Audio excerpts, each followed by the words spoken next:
Too much GH nie Ghana for ahwefo etiefo onipa bi a won subscribe e too much GH no subscribe wo na ehintasem ensema ebuafa oman Ghana so ena ye de bremu one god nie the only one god in GH eho ena de bia mehwe abrochefo ene Ghana for mo wi asafa na ina me recommend emamo too much GH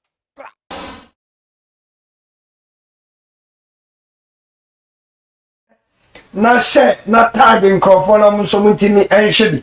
na ne ai ene ne besi wono ebesi sofo ya ogina nkuremu na osesa ne ho nsuo ade man nkrofo nom se nyame na ama na kwankyere ne wachi omukọ amusie kodi brodo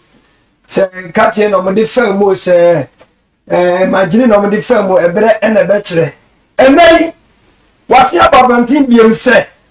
nyame ama na kwankyere na this time around there awro ma pieto na amfa shebe stick aye iwan enhye ma na yas na chese onwi sabe sabe nya de sabe prediasa onwi o ma yasi enyi sa anani akwankyere nyame na ensem we atwetwe so abagin emena ewo eye social media na so ni biase ba bia o fa ba bia Ghanaian pastor o guga na fani mas na nti ewurawura mu a ane akokukuru sofo yi ane ede na ba enti owa ha no meneno abetwetwe nkomo nyenti a oye saade no obekere ye ne ane nyame preko a oka sa asam ne kire no obekere afi quotation na wogina so ede ye sa akwankyere obeyi ni nyina me yakenkan wonsoso beka wo fie menso beka wa ha enti jebre mi twa me ho sima akodiga na me ba mene sofo ebeba betrans nya hye enkomo twetwe na se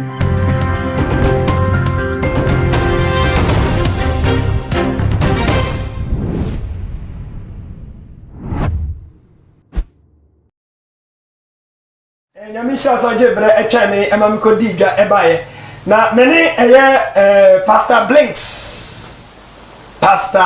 Blinks na asafo oda no eye End Time Church of Blinks eho eno disofo no ana ye kofa bai ede masa asafo no na sofi ne huye hu because okoyo faso ni nyame edi nkomo no utim sa no oten oyodifo prophet sofo mema wakwaba oh yeah nia na pom te say nyame adom ederade ase sofo mpacha na wososo e o meso me ho ye pa mpacha yensi etrase ne mompa jefo ni abankese ene densu ye dawase se aye wadom na ebrese abetoe mpaibo ene se dwumadie bia ye bedi no ma nenye asomdwe adom ni nti amen so fast as la wo because we will fear no no maybe bet I think say program no ko na wie ye no ane maybe be daddy erade be yensenkyere ne ewa ne papa mu na say oh afi na me hwehwe ne ama ameka so sinya me mesi me hu aniema bi but nyese hu ya now they are out inti me hwe me hu se na wo bisasa aseme wo na me se inti se uhu yi kira ne sana how many days ne take you as how they about out sanya oh bia ne de uhu bi won mo twen ansa bi won mo so a na emergency okay so for asafo no hot sen ene wasafo man oh bia ho boko into ukra congregation be say ahe oh say branches no almost 50 o branches be say 50 be say 50 the headquarters ewo Ntreku amanse Ntreku ehonum na headquarters no amanse be kwai side na baabi a honso nipa wo pa ye fre honum etwebo koti etwebo sofa western region dabio unse ase minim so wodi me ho fa wo dia dabi obi ne branches no na o say wo branches be 50 no branch and asori nya sori kitwa o and mo headquarters ewo Ntreku and mo headquarters no ba ko menfa nse baabi enipa wo kakra nso eye twebo kurodim and na one we created din obianu Ghana hanum yo baabi afre na twebo akoti Etwebo. Nim kura ye friend Akoti but me ahono mo western region Akoti side hono mo etwebo ye bisa sof ebinum so di nyame ho fe wo ye kasempa wo bisa me branches yes ana me ka kire wo se branches ne bi wa ha so nyame a me di ne ho fe wo no asori o mo asori ne di End Time Church of Blinks and ukwa 50 branches you Ashanti region almost 10 Greater Accra Hanum 15 Enka Hanum branches 15 branches be wonderful now, how many years near what they our ministry now ministry now I think say Mr. T na me start me ministry there 2014 na me start BB me branches be no me start 2014 yeah 2014 which is my friend say 6 years what they share say will be branches yeah and what nya there's a 50 branches what is your secret and the thing is on say enema eba ekoso wasori ni mu no eno ne ma ensenchere ne daddy nti obi aba de wo hwehwe no wonya so at the end of the day no onso ti ho no mu na se ohu obi enu no mu wiase opa ho kire to ati asinti no se oba na se de wo hwehwe no wonya eno anu no ti akwankire na te se boboa ema enkofo be ba sori ni saso okay my chassis so wankasa we age yes me ankasa me age 35 years nti abreben na ofrene ba wo so na sofo ben na kwhye na ase a wo de hye nyamedwuma na ase ofrede me kai se me bi na me ankasa no me hono mo a na ayete se me be mpai bofo timiti ye no ene nyame efre me kodware me ba no na me hunu se eni bi ne me kasa se adwuma e wo se wo yeni so kodware from adware na se insuo bi ma be ko me kodware wo dwaye nti fi adware ba yes abesiesie wo no na me tie no yes na awade se adwuma ba ye me yeni yes aye nyame dwuma asofodie no that time first na me a gospel musician okay yeah number gospel and o catch me say me so hye na me famra sa adwuma we sim no enya bron samone because gospel music no is part yes so ohwe say me fan say Dr. Sonny Badu say we say adwuma wa ye pastoral na more than singing no yes but o catch me say adwuma no be more on me no me fan nyumo to still am to but asofodie no ewo mu more than enyumo to ne dey bet ya to enyum ba ko bi amaye wa sebe ya etifo beji atum ana ahwefo no be hu say yampa say wonu nyumo to betimi ato my one line bi ne I see bra munsem bebre kwa kuma kundise muniye me konfumu so obi mu aye ni masem ibua mi kumfo ya de me koto afiase ewe sun kabi mu ampachire guminse guminai me da hwa me dwemi wo me ma me ni so hwe afiase no so a me hu se bibi so eso ni so anadane ai so senka me numu nyumo to anka me ntimi ntowe na one makani mi rincha na ntepe no no me pewa ye mentor ewo enyumu tuo mu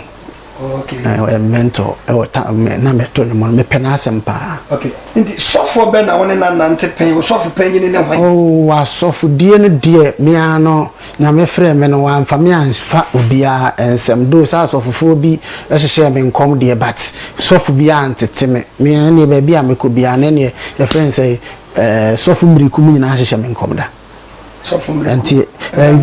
da bi vision nie okay omunyin bebre asofo ndi bebre okay call ne de obi obehun bia nso ne musa nyame adom no e wo me so so wani nko ade a nipa no wani nko ade o hia wa so mu se wo ye sofo complete ai chinye bia okay em se nya ya bobɔ su ye ma enkrofo enim bebre na nia ni susu se e ma enkrofo be hu your first video na ebe trendy e social media na ugina ankore mu eno mpo kra de omo di ni mu kra mpo bi nso ye yemfa no pictures no because me dinkan the pictures bi ba ya asofo me de mensa ato oba bi ha yes me ha no anti sawe no so no aye ma sori de mo ha na sofo se mu se sofo bi nso ro oba bi pants eno anso ye the same ya sori de mo ha lady ni dana wa ye on saba na me ro na ba ko nso mekita mic na mekita pants no ni nyina ye ne ya kwankyere na bi eno ana ama asori na ton ho sa no enti no na o specifically no nyame frɛ wo sɛ be ye ma ho adwuma na on sɛ nyame frɛ obi a ɔwɔ audition nsɛm ate ase me de no akoya te sɛ doctors a yɛwɔ yɛwɔ gynecologist ɛne yɛwɔ me fan sɛ sai yomo pharmacist for ne ade nyina obi a ne field your physicians so ate ase on prescribe your drug so yonkoto we say na pharmacist na yama no na your gynecologist on the ma se no de ne nsa dokro saa ma se ono nso de ne nsa wura ma se saa se oye adwuma to ka so de ne nsa wura se na adwuma no eno ne speciality on oye ma ho adwuma enye ma ho adwuma se ne doctor bi aye ma ho adwuma but ono ne speciality ne se won fa ne nsa wura ma se nti wo so sana nyame frose fa entina make so obia ne de no obia ne de oye de na asofo de ne adwamambo ai insunsun be de na chaka be ne dem oh asofo de nko na adwamambo nko so asofo de ni se bible say ma ye hwe obi eyere edegya so ana oba wo nware na nsese wo hunu ne ho na wo so ka se nyame afre na wo hwehwe ma ho na wo ma adrosi sofo enye mfuturo na obagu ai mamo nhwe no enye nipa bia ene wo so hwe ye nkrofo a ete se gynecologist fo ya ye ka ho asemu yi ono no hwe oba ho a eno so beka so na bodwaman ya na se eno no ye mefa se apomuden sector or di ayare na but wo be ye sofo ndi asofo so ye ni asofo ene adwamambo enka omunko yes na me kan say wono na pomudine wono kura mpo ofiri wonne ko ayi bet ye na ifiri nyame a ye represent nyame na se obu mi se ye represent nyame a nyame wadem wuti wonu owo soro hono mo o sabe obema sokra wonim de tie eno ne ye nyame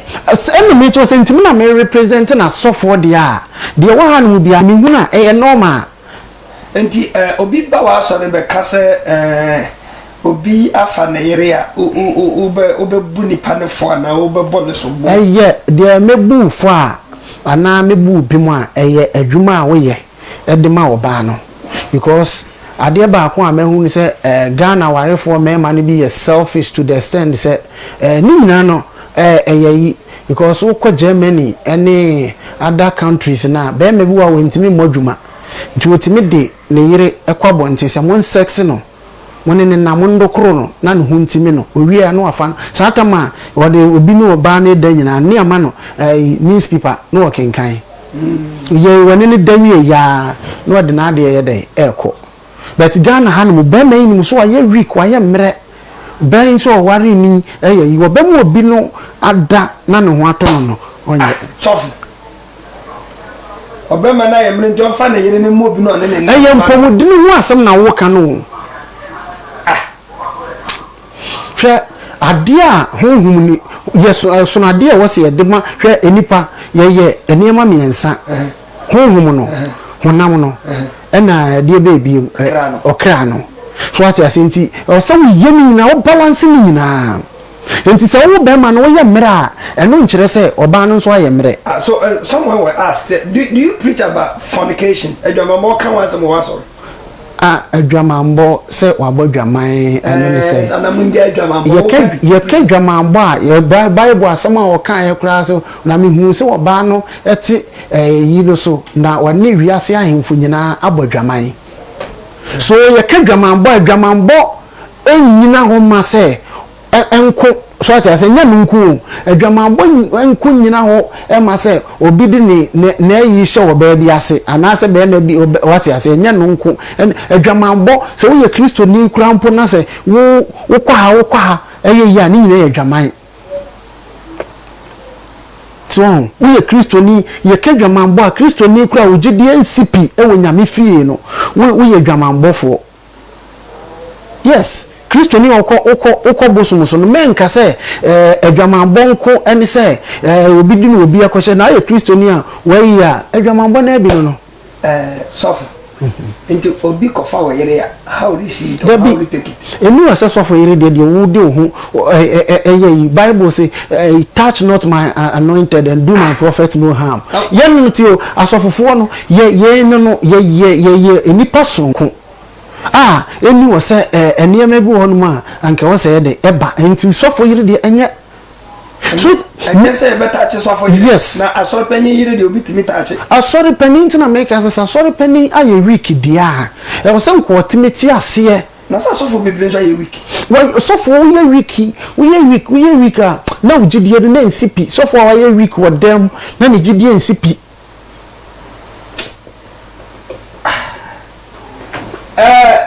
send no comment bra o person bisa question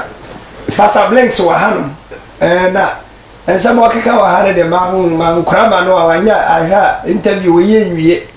because kamia say ogunya midwuma no animu ase but ni abere dia no o defend o kire say so for yire de touch not my anointed and do my prophet no harm na asoro panyin de ye week dia obi wo ho kwansa de yire no obi timi awe no enti o questions o person obi sa no de ba me kan yama obi se ye nchi ntumo sesen sene awo ye na ase bra adwene ne ntiase yeso ono ne hu ni sa na eba ne se na first ayi no se ugina ankore no mu a wo se nso eba ne se na sa direction ne ba ye friend say bi na mete wonom na me hwe me church members no na yete se omu puntuo no na wo fom nti me ye madwene se me ne nyankopon menyame ebedi empunimpu nti me twa 60 days fasting ede ma me ho okay 60 days for aduosia 60 days that's 2 months yes ede ma me ho se ensuo aduane ebi nkama no da menye ti se menye bibia ene the only thing I mean is say me fan say private and me kwa ibi okra empepa meto ma beda sa e o se me soki me ho nti enum okọ private am pepa dabi ana de be sha nkure num sa eno ni nyame na kasa kire wa na say e bronza ye wo bibia de wo se direction special direction 60 days fast na me ye na sa na wo se me ye me ho and at the end of the day inshranka me nyame a me so no se 60 days fasting no isa ankure ne de ade ye ma nkrofo ade ye ma nkrofo so for are you sure say sabi me slebi so for you correct say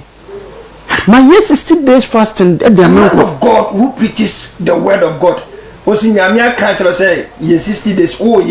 ukọ edana ya won popa auto na besha nkuro ni senso mo bi hwe ukọ Israel o ma ye from sia no for no ukọ Israel he obi na mo obedru fie no ya bo ni naked wonna mo obonsi ye so na tarem sia ne ate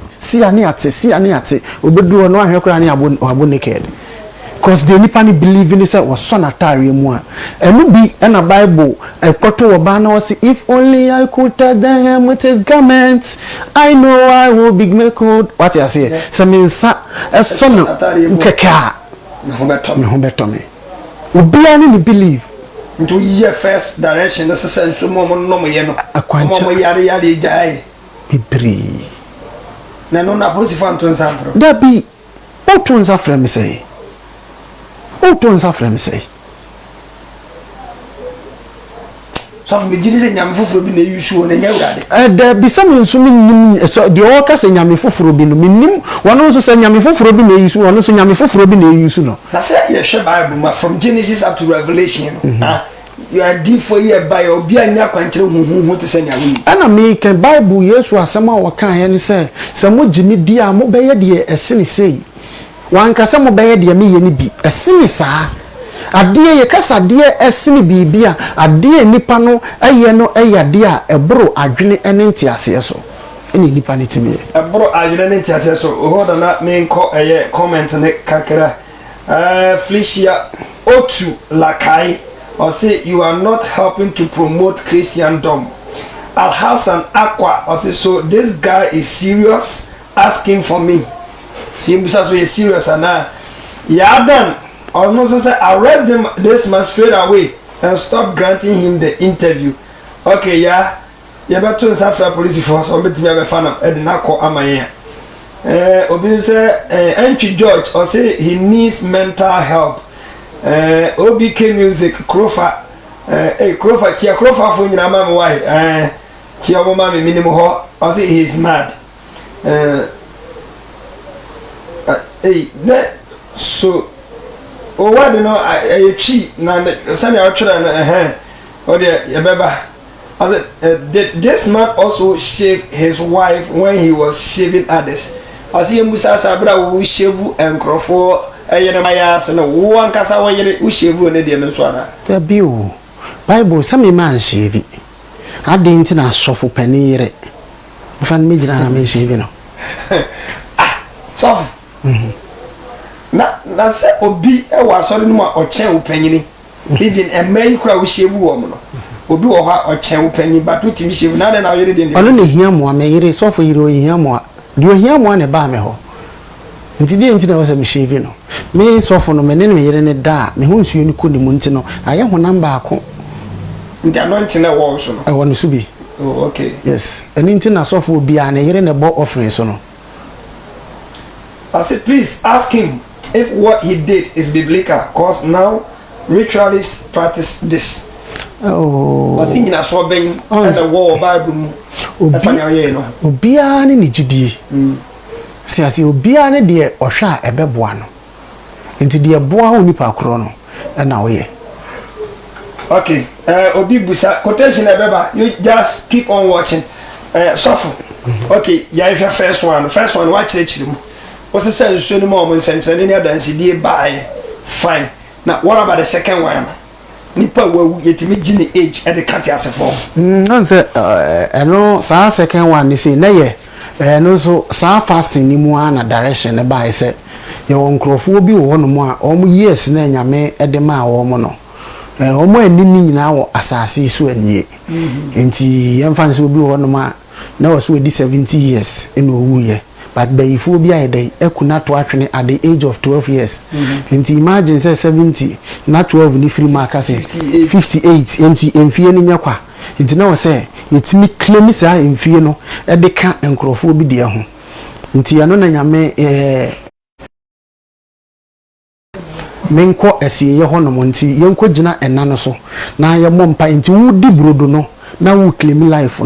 enipa no fie no wudi a osime gene 50 years me gene 20 years me gene 30 years me gene 40 years now they count fie hu sa ojeje now they count fie ojeje now they count fie na enya nsunsan so oh ebi anyinyina che ebi anyinyini wa so le be wu oh hono mo kra de minyi se wo se nipa wotimi wu oba ma so de ade nti na wu so wo hwe na se wiase afunu wa ye de ensa to so na bomba ma na nipa no ayira yemu yayira ya say no kwasefo yayira sofo o ye ganani pa chobro fo ami no kan Yoruba se ande wa Nigeria fo be brom te Ghana omote me wadan fo Liberia ni kura butwi mu be be ka so ya santini so onye ganani ya santini ba asantini onye sure say bia mufie saman bia obi owu ko ye na wa bars because nya o keka no aso ho ya ye bi efie saman ne wa aso le man efie saman asema wo kan de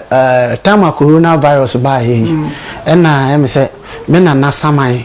ene osoro abofo bi etwa combination ene o mam coronavirus ana odro eti corona me de asankofo bi bre yare wo wa aso no oh enye ma asoro wonku Ghana hanumo na esinka na ebi ntina coronavirus dodo se ne wa domo amasa wo mo yare wo manwa no over your friends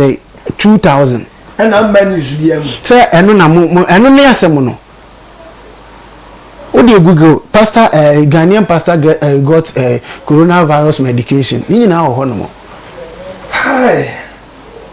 but I know the Ghana for MP some nya coronavirus and no do this nkofo yare me hu say ma me bisa bi because just as one kind of who we are seeing more me hu say who free different planet bi so that be adenti me come and na obi na abo pa say senya medwuma nyamedwuma de obi ntimi nse nyamedwuma wo da bia sama make an say show your friend say force o come akola we to force na so obekọ na say o koto obi ade force na say force no your friend say watwu a we si force for ayi ze de ye say force for da bi enipa na wo say ya na yi o say nipa na wo condemn na nye the others sanity obi ntimi nse nyamedwuma na de o se kwan bi wo ho no mo etene wo nipa ni so enso awieye no ye owu akwan ya na Ghana for de wo se enkofo obi hwehwe ne se anke enkwa edi se broni na nka broni no ya ye no calendar no sori a wo se Jesus buami o bet o ka yidi a kire nipa na ohu hanete nebo nti wa sole no mo empeni for na do they advise you omo no edi what they are concerned about how did they receive it omo ye bi sem de akwankyere ne ba omo so omo ya sore empeni for we say omo timi ye bi to omo ye bi omo gide na koye de mo omo say your friend say chofo ba ko say anokra oba asore no emi so okoje loan government loan no ntua onye skentua me ma na kwankyere ne pepepe aban ne refi ode ka be se 2 billion aban ne nkai kura biem se ode ne ka so for us here tuntum sese koso mo mo mining tuntum da bio sese enti ye nchi mintum no na no muni hanum na so for be feeling obi gas enti filling station for no waboka na so gas na filling station be aban ka ye Ghana for ye sika na we say o bompa ya manama aban refi and aban zu refi 2 billion na no 2 billion betinya ya ma there be some there me wo bam hon ma dem timi ya ma no temi timi ya no okay ya hwe na odi obi eyere obi emame obi enuaba ebesi eye bedwam na sabi wode ne Pietro ehye na tade ase anko biye ni nko ne ni matade a ni kurukuru ne wode na nye bebre mpo no mo hye dress anopa omo hu na wo so onworo wo bedwam sofo bibia ye correct de o bibia ye kama bibia ni wonu se mekase onworo dress ni wie ye so na de yi wan so akwankyere aba no enti wo se ye disu ne ye akwankyere aba nyame me akwankyere ne wo se ye menipa enwoto ye enipa ebreo so how will you define the voice of God and a voice of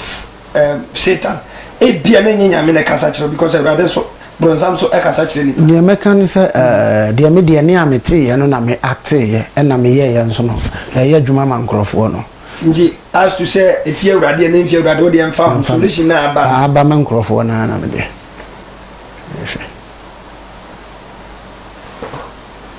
ye hu say during the course of program na video no o ma order some from phones no na o mpese obi betwade akwa bonte but ni nyina chi aba bonte na che say o mpese obi be hu de ne awo ye na che say nye correct nti na mpese obi be hu anya say nye correct e dey na che say bibi nye correct o say ya anka be pese kora nkrofo de be kwa bonte because as of the enim say dawuro na mo bo say nkrofo be ba so re more but we unim say enye papa nti so mo from phones no engo oh dabi on say ade bi ho no man ye ka say eye de ye no ho no mo nti ne empese ade no be kwa bonten enye say ade no enye correct nti apostle bishop prophet na commissioning ne wana wo yesisi me o commissioning we commissioning sheshan crofon kom yeah na obi ebisa say o occult and o catch us o occult pastor how do you take it oh me de minka me nya ye na me ka say oka wano na odi aka but Bible say man ni momunyini ati ase Bible say ye man no emomunyini nti sa wo se me okota ade na wunim efa okota no nti a wo kan sa no okay yes nti untimi kan kire me se me okota because you ko na sofo bi kan se ni memesi inform pint simra nti ye no ano no uhu ye nti na ma wo so ye bi na anya se de hu obi a ne de nyame de ahye ne nsa de no so anhu ne bone ye wo me ana me ka se nipa na wo koye no de na ye ma wo what you say ade na wo koye no nipa kura wo koye no de na ye ma wo sana de nete aya ko abonte ko ya sorry oh me ko don broadcast ni ade nyina me ya sorry baby a nyina bonti impregida oh abonte de me soma evangelist for no no mo kokoko omo ni ko wura fie mu timi de big crusade o kan se me preacher wan chen kura mema me preacher wan tin sa o se me di me hosie se nya wo ye no na wo sue so kwa bonti debi enu o se me di me hu pie rough me bia na mo hu mu ntimi ti esi abonte a ipa yo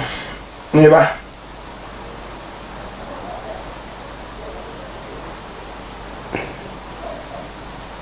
obi se me misa se na unnim se nya wo ye no right a didn't na o jin crofofons e de go na me ka se me mpese what you say ade na ye no obi betwa anya se nya right ade bi ye right but nya se o se o ye dey utwa as long as say me ka se me ntwa doesn't mean say you're wrong okay obi si me mbusa o se o ma me etiase ana oh me ma me de bi na o ma me uye no o ye so fa na me ye so oh na mi sa kra juju so ma me yo da be ho se ne mpani for ekam se ne wo ye mai nti asori mu kra mpo no obi na me ne ofa o se ne wi be de e be ho de bi ne wi ho na ya nsamba na wo yere eka kire so for maame ana so de ni yonko ba be gira ona oh so no onim oba one ne nam be ma one ne nam nti woti adwuma na me ye no woti ase nti boni bi enim sa di sofo wo wa sofo die no target ne sen se wo de nipa ebeko heaven ana se wo prepare mu only for some be di me de no trimupo kese a edi kai pa e se nipa ne niye na esoro nso onko hobi do believe say atemuda ho atemuda de wo ho no mo yesu bese ya baby yesu bebe bi nti wo hwe wo ne ye ne wo nyoma wo ye ya wo no wasafo ma no mo beko no mbeko because o mu tie de America ni nyina pepe omuti de me mpa ebo no se omu ni ye because asasi so de yesi ahimfie osura edebia asem America so osura ahini na ben but ahimfie bia nso ni wono ma e chen se wonye sika no asi mansion na utim so ni yesa ye de drink no wine ene ade ye brew so abo ahimfie na che so enjoy so enjoy bi ne aduane we na me pede na dia brew do motive about the yes other o se nipa kro no ahini no no so dibi okay nti Yesu Kristo kra kan o so soro ahini no etimi mu okay eti mu no eno ne adwumade na wo betimi aye no ayi ahini no ayedai apie na aye kwadwini na wonye adwuma na wonye hwe a ebe da ahini na eti mu no etimi apie okay Amount King I say this guy again Obiso said the IQ of a pastor is 25 and Solomon Ajiman so this man is even in the studio to get an interview. Oh Ghana, he must be arrested at the moment. Yato and Safre police force of Omna nti amoba amode ne beko so ma ma so na yepon obesi kwan so akọ okay Suffer. Obi said, please ask him if what he is doing is in the Bible. Just my sinawa a chrese a Bible no munia way directions no anointing. And American Leviticus 14 verse 8 I said there no what here no unware no nyine ho. Okay. We see Nataria. Mama Leviticus chapter 14 verse 8. Me kai enti wo fie na wo hwe ya wonso fa na kai Leviticus chapter 14 verse number 8. And he that is to be cleansed shall wash his clothes and shave off all his hair and wash himself in water that he may be clean. And after that he shall come into the camp and shall tarry abroad out of his tent 7 days. Nti de mekan na e wo hono ma na aseni. Ye ne se de osese ne ho tie no. Wo man ensi natade na onyi ne ho enwi na ondware onfa ensuo enware sebe ya ne ho ebetie na eno echi no afi waba eye nsraban ne mu ana entomadan ne mu na waba be di hodo mu enefua enson atwen awrade ne. Yes. Say osofo okanwi but one chere baby. You see yes okanwi enti no was shave all his hair. No hu nyina. Enti ba bia nwi fuo bia no e was nipa kro ye den we yima no. Say video no see hu se wuyi omtirimi na ma. No trimi no ba bi e hono mo na na e was me ye de me ye. Ayase de no. Why were you so much interested in Ayase? The reason being that time wa na me wo otwen ni mu ade ba ko am hu ya ne se ye won krofo bi ho no ma in their destiny no before they will prosper no they were supposed to break their virginity were supposed to break by men of God and wrongly so for nya quality to say their virginity supposed to be break by a pastor, yes, a man of God. Anya na yere and the maker say so winning fruit offering. First fruit offering. So fruit offering akwala no anyimi ye beti aba because ya baby na be me bi be dey e beti abi. It is be me bi beti aba dia the first fruit offering na dey command dey. Say fruit oba honom na enye fruit ade enam say ababi na be me bi kwete adi bible na aka say ye di eye say okay apple no yesi desi nesi eduaba no nesi ayi ne he edi tru nesi he esi edua no esi mfimfin na mfimfin no tiri so edi besi wo na se wo mfimfin ne he mfimfin ba bi ye fuma wa dabi nipa bi dabi wo mfimfin ne ha oyase ya eho de hanumu etia wodi besi hanumu etia aha na ye pepepe measurement no de opa measure ha hanumu na ye wo mfimfin so ati ase enti honum na duaba na sie enti aduaba no eno na Adam ekote eyi di ye no ese eno na de bone bae na yam pese ye bone ni bi ye pese ye beto aso enti da bi odi ye ka fruit ho asem say Bible use fruit describe honum a ehwehwemu nso kire say sa fruit no eye de Adam koti di ye no ye enipa mfimfi honum enti fruit offering say aduaba na so a e was first one no man of God and was what ye di nti wo nsusuye mo no di anka oba bia babunu bia du ne mpani mfie so obetimi ne be ma danka e was sofo ne da first embreke ne virginity ba na asa no akwa ansa na just wo de wa so mu nche adwama mbo oh ye nchiri say your first fruit offering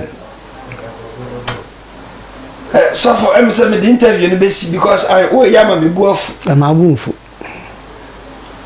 oba enyini wabu ne nsa na wawura ne mpani mfie mu no e wo se oma ne ho kwan na sofo ene ne da first ansa na wakwa akoware na se no na adwama because enya wo yere oh na wona ne da na waware no na first oko da bi sa ne ma bi wo ho no mu a nipa na twroye nipa na twroye e wo se anointing no efiri nyame nipa no e de nipa twroye no se enye eyi no wo se anointing wo break wo ye wo niema no odema woko so dim ye ma bi hye egugu na akwam ye direction fama wo enu nti wo kan your friend say Luke 16 verse 8 wose na ewiase ma no enum nyansa esene ehan ne ma ede bentia wose na ewiase ma no enum nyansa esene ehan ne ma because ewiase ba no obeya de was we ye bia de toto na akwam no odidi yie wode ye no omfa wo obeye but ehan ne ba no beka sa na wa your court no we say okay se Bible na so da kire se kwan bi wo ya na tene e woni pani so but na wiye no eya na eyewu akwan enti ne wiasefo ye no han man ye ntimi nye esane nkwaje aye penti na ma ye twe ye ho efrisa ne man na wo so ya sofu na wo so kanyame asema wo de nipa eko enkwagem na afi u promotu adwamambo na wo hyenkrofo kutupa asem betini aba adwaman na kyese kwan na wo nam so no enye nyame kwan nyame kwan enu nti na Bible no so awo kan no kra wose mo mani mo nyini mamu ntutu se mo ana mututu bi firim otwa bere bi enye ne de enye ena be da hu ni se ndie nti no wose me ntutu Bible ni se me ntutu bi firim mo mani mo nyini no otwa bere ni bra twere ne se ma ye mu aten na wabu ya aten ba ye nyi nten no ma ye nten enye aten mo ye wu nten aten buo ni nten ye no difference ni se nya wo ye enye emwa wo mi mu aten ye mi yi wo nten se be ye sen ka wo ye ni se ya na mum so be ka se ye nkunu ye nye ni se dia no o aye dai obu na ten enso se sa na nkofo be breaka da bi so bi anka se ye nku o se ye ma police mefa ye fa no nyina kan obu na ten ye be fa wa se ye ko kirew se nya wo ye no enye nti ne ye be fa wo no ndi ye ja wo dia ne ye bo kokko se wo ko na wo ko no me nkonko ye sa dia mate o mo ntina ho no moe na sa na be boa wo mo de a obia no de be boa no no ye de oye okay my ye nhwe enkrofo so se eye movie ojitum say movie am so a movie actor na say concert party ntina wo yes concert party ba etwa mu ache me ye concert party do say me wo into movie what I say your friends is apostle John Pram you know mu ye into movie yes into me into movie do okay abusia I'm say ya the best na before then no ma me can comment 1 or 2 be Emmanuel say I dare him to come and open a branch at anywhere around East Legon or any other Polish place and see if he will get a cockroach.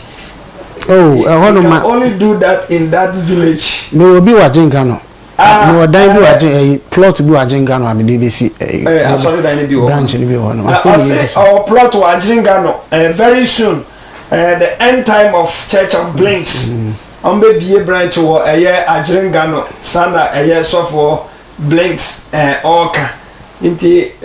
o Polish place no what you deserve because I want to get you on beba so for who's been panning on beba so the be call mono yes we ma be do achi okay Kwabena Emmanuel or say you are not a pastor. Said you who no, and yes, I'm man. So for Obi Akacho say, I was said, Oko medical center na Oko pay a medical attention, a biana, baby,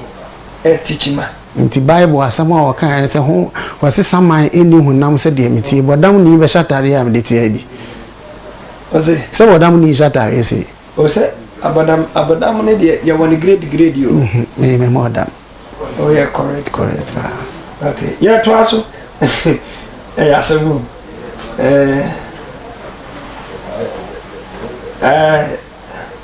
okay Italy okay Safu me pese ye de ebawe ye ba before I be kono my entiase se wa sore na wo ye no ebia na ɛyɛ agodie na wodi anaasɛ woyɛ serious because nneɛma na woyɛ no ɛboro adwene ne nteaseɛ so na wohwɛ a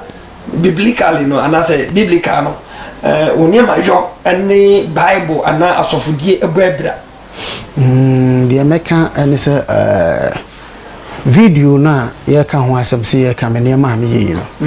wohuyɛ no ɛdeɛn ɛna ɛyɛ kyerɛ wɔ anaa ɛka kyerɛ wɔ sɔfo first one no me gidi ɛsiane na nneɛma bi a atotɔ n'akwan mu na second one no mefa ne sɛ yɛ agorɔ because kyerɛ no aka kyerɛ sɛ awufoɔ ne ateasefoɔ ɛnni twaka nti nipa wawu age a abɔ no na ahwere no no ɛntimi mɛka me deɛ homa ne nyɛ yie na third one wei a wode ɛyɛ mmaa ɛbɛgyina bɛtwam menim sɛ mmaa yɛ nipa bi a it doesn't matter how free a ɔne wɔyɛ sɛ wosɔ ne nufu anaa wode wo nsa ka sɛ bɛ ne to anaa ne baabi ne private party bi a ɔbɛmuna n'anim akyerɛ woanyɛ koro bɛdidi watam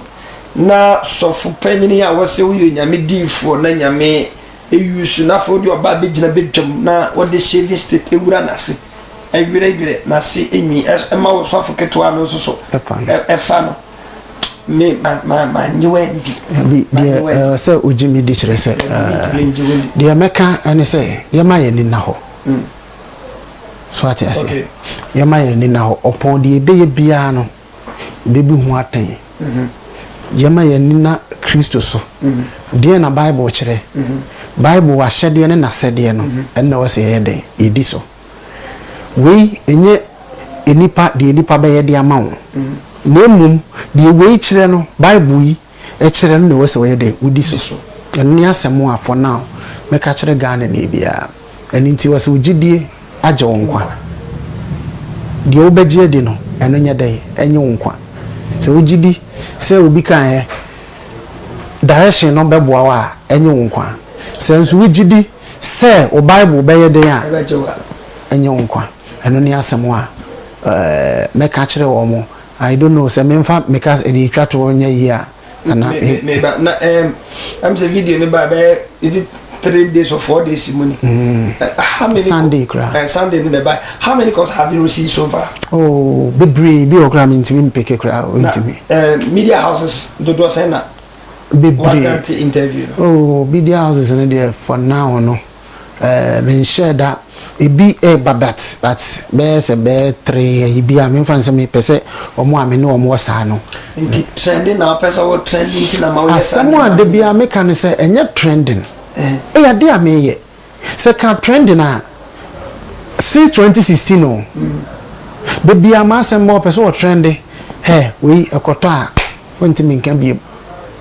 enso de me ka se me de foforo ba obeka se pese wo trending since 2016 I person trendy o and a coy 2017 person